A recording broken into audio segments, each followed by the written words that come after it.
Shalom à tous. Si vous allez en forêt c'est plus simple.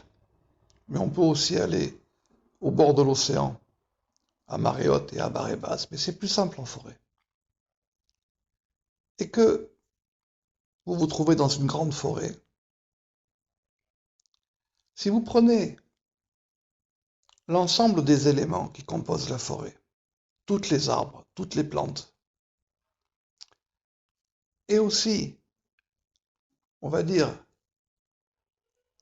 la biche et le cerf qui vivent dans cette forêt,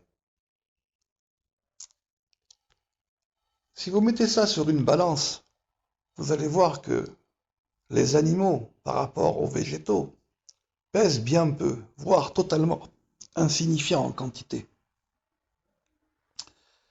C'est la raison pour laquelle la voie, la route de la quantité, ici, n'est pas celle qu'il faut prendre. Parce que il faut observer la forêt d'une autre manière. La forêt ou la montagne, d'une autre manière. Il faut la voir par rapport à cette biche. On va prendre l'exemple d'une biche. Qu'est-ce que représente une biche par rapport à l'ensemble des éléments dans lesquels elle vit? Mais moins de 0,01%, c'est totalement insignifiant. Néanmoins,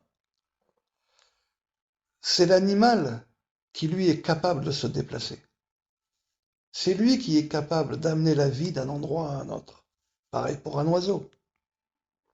La forêt est là.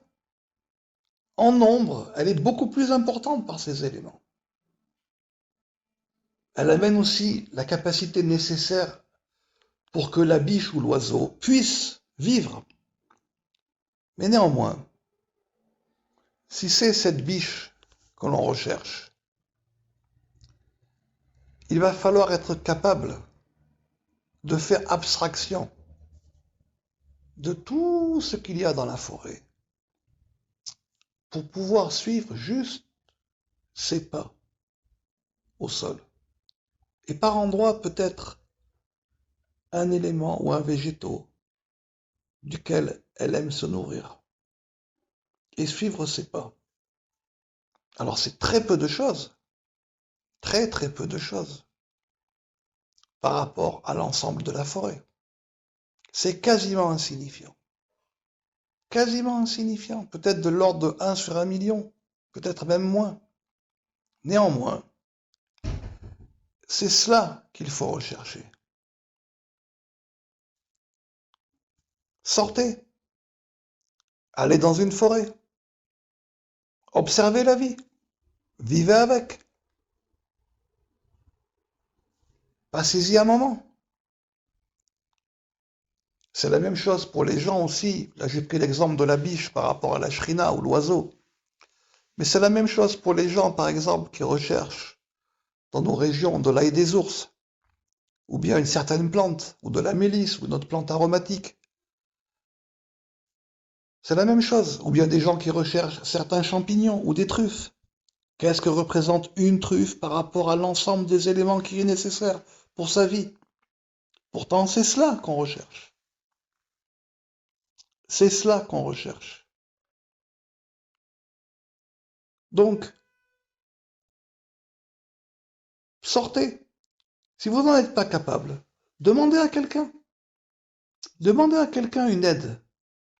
Demandez à quelqu'un qui vous aide à cette recherche. Il y a forcément une chose qui va vous intéresser en forêt. Forcément. Allez, allez avec lui et regardez et observez la vie. Et observez cette chose que la personne recherche.